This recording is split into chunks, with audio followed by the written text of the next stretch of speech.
Hi everyone, Dee here from Arts with Dipti Lamba. So today is a lovely day. As you can see, I'm sitting in my backyard. It's a bit windy, but it's warm, and there's only one leaf blower that is blowing behind me. I was supposed to do the video at about 11, but then I got busy. I had to step out. We went to Carey Street. I love Carey Street.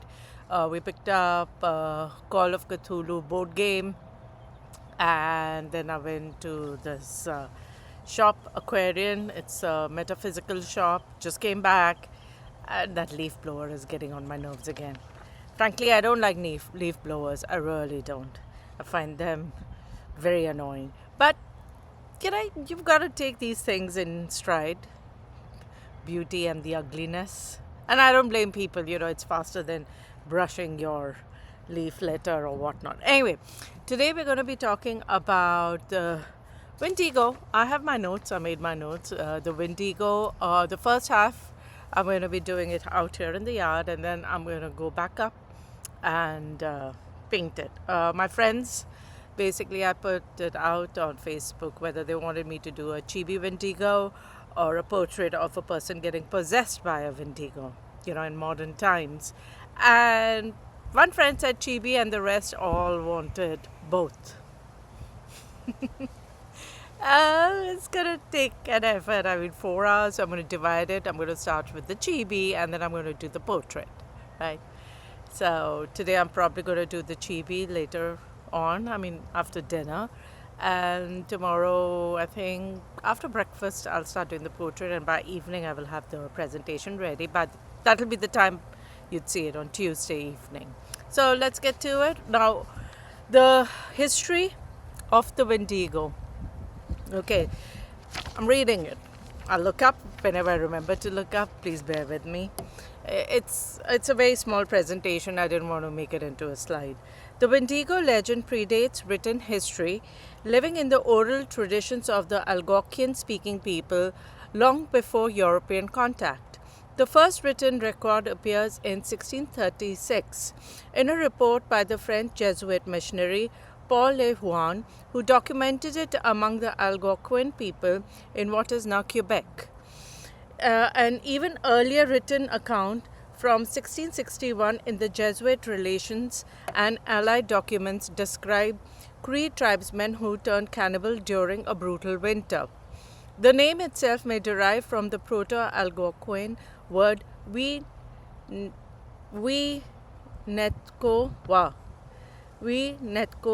I'm sorry if I brutalized the word, mispronounced it, possibly meaning owl, a creature long associated with omens and the night. The Wendigo is shared across many Algonquin-speaking nations, all of whom historically inhabited the Great Lakes region, the St. Lawrence River Basin, and the vast northeastern interior of North America. Key nations include the Ojibwe, the Cree, the Saute, the Nakapi, and the Innu. I'm sorry if I've mispronounced any of them, I apologize. These are communities shaped by brutal winters where survival depended entirely on cooperation, sharing, and communal trust. The Wendigo legend grew directly from that reality. One of the most fascinating aspects of the Wendigo is that there is no single official form. Descriptions vary widely across the tradition. The emaciated figure, a skeletal, gaunt humanoid with ashen or rotting flesh, hollow eyes, and lips torn away from gnashing teeth. A towering giant, a creature up to 15 feet tall, grows larger the more it eats, meaning its hunger can never be satisfied. The possessing spirit, a formless entity that enters and overtakes a human host from within, corrupting them slowly. The icy harbinger. Not wanting to turn. The icy harbinger. Its heart is literally made of ice. Its approach brings a sudden, unreasonable chill and a foul, decaying stench. The detail that it grows larger but is never satisfied is particularly powerful symbolism. You can never consume your way to contentment. Goes for all of us. The transformation is deeply human and tragic. It begins with a person, not a monster. It typically happens through one of the two paths. Starvation driven cannibalism. Eating human flesh, even to survive, opens the door to the Wendigo spirit. This was a real and terrifying possibility during harsh northern winters when entire communities faced starvation. Spirit possession. The Wendigo can overtake a person gradually, where without any act of cannibalism. The possession grows quietly like a sickness. As the transformation progresses, the person becomes literally selfish, violent, isolated, and consumed by hunger, each step pulling them further from the community and the humanity. The tragedy is that the person is aware of what is happening but cannot stop it. There is where the legend crosses into documented history. Wendigo psychosis describes cases where individuals reportedly develop an obsessive delusional craving to consume human flesh, often during extreme starvation or isolation. The most famous documented case, Swift Runner, was a Plains Cree trapped from Alberta whose family faced starvation through a harsh winter. Despite being only 25 miles from emergency food supplies at a Hudson Bay Company post, he killed and ate his wife and 5 children. He later claimed to be possessed by the Wendigo spirit. He was tried and executed in 1879. His case remains one of the most chilling real-world intersections of folklore and documented history. Anthropologist Irving Hollowell documented a case of a young man in prolonged isolation who began experiencing delusions of needing to eat human flesh. His community, believing he was becoming a Wendigo, had his own father take his life before the spirit could spread. The story reflects the deep terror the Wendigo inspired enough to justify the most devastating acts.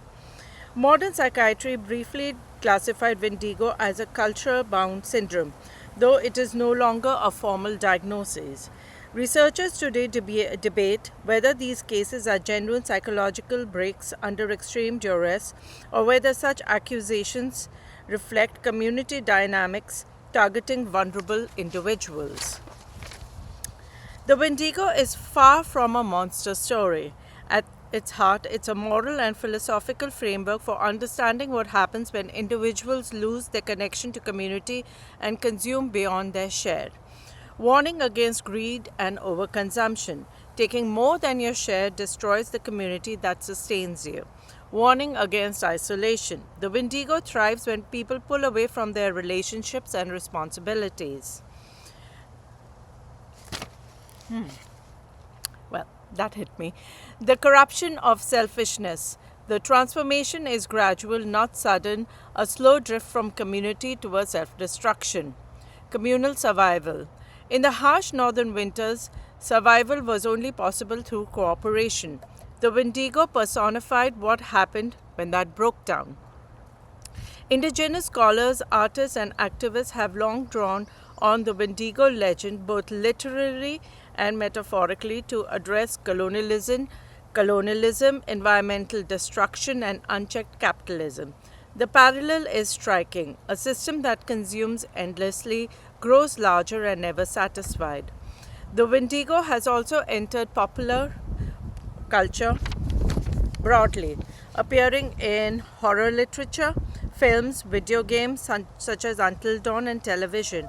However, many indigenous scholars caution against the misrepresentation and decontextualization of a legend when it is removed from its cultural roots. So yeah, I mean, indigo in our capitalist society is an inherent phenomenon, right? We see it all the time, and we all seem to be suffering from it. We always want more. Even in our hobbies, like for me, I'm not comparing myself to a Wendigo, but the thirst for more art supplies is always there. It's like a craving, a dopamine hit. I want more and more art supplies, and advertising doesn't make it easier, but I understand it. I think to some extent we all understand it. If we like something, we tend to hoard it, we tend to use it, and we've been doing to Mother Earth as well, right? We've been over-consuming, we've been polluting, and we're not good stewards of the environment. But If you take it to extremes, oh, there's a bumblebee over here and birds. Sorry, I got distracted. I'm out in nature and, things distract me. So I love being out in nature. And Wendigo is part of nature as well, but nature gone berserk. Or, the spirit, the human spirit going berserk and becoming a Wendigo. You get the gist. So I'm going to start painting. So I'm going to move from this beautiful environment to my room. I'm going to start painting. See you there, guys. Thank you. Hello. So I'm up in my studio bedroom. Right now, it serves the purpose of being both. And I'm going to make a chibi Wendigo over here. And the scary portrait will be over here. So let's get to it. I'm going to remove my face. And I'm going to be using my Derwent Inktense ink pencils. I haven't used them. I bought them eons ago. As you can see, these yummy colors. I'm going to basically be using the blues and the purples and the blacks and the browns, the ones on this side. And to pop the colors, I'm going to probably use something here, to bring your attention to the moody painting that I make. So let's get to it. I hope I'm okay with them. If it doesn't turn out to be too happening, I'll obviously switch to my watercolors. But, this is going to be like color pencils and then you use water and it would look really nice. So let's get to it, guys. I'm going to remove my face. There we go.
Now we'll do the second one. Yay! He's cute. I like him. Uh, how could I like Wendigo? Well, because he's chibi. He's a chibi Wendigo. So, okay, I have to go. I have to make dinner. Yeah. And yes, that's a human hand and that's a bone. So, next will be a modern portrait.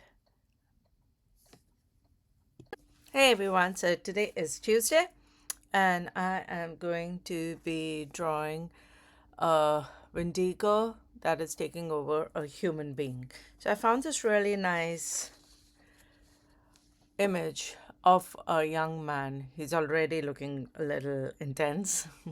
So what I was planning on doing is taking this side and making it a little wavy, with the lips are going to be in that sneery look, and eyes are also going to move this way, so it's going to be a wavy look, as if he's being possessed from this side. So let's get to it. I think I'm going to use my gouache paints for this one, and let's see how it turns out. I'm a little scared. It should be okay. I'm an old hand at it. Let's remove me.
There we go, guys.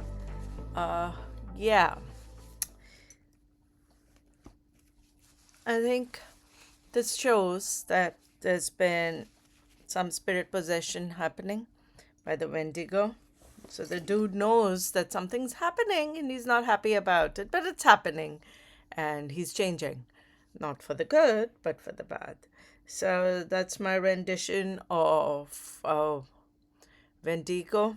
That's the chibi form that I did yesterday. And this is today. As you can see, you can do monotones very easily with just black and white paint. And I used my Ganzai. And I hope you guys liked it. Please let me know what you think about it, good or bad. I'm open to both.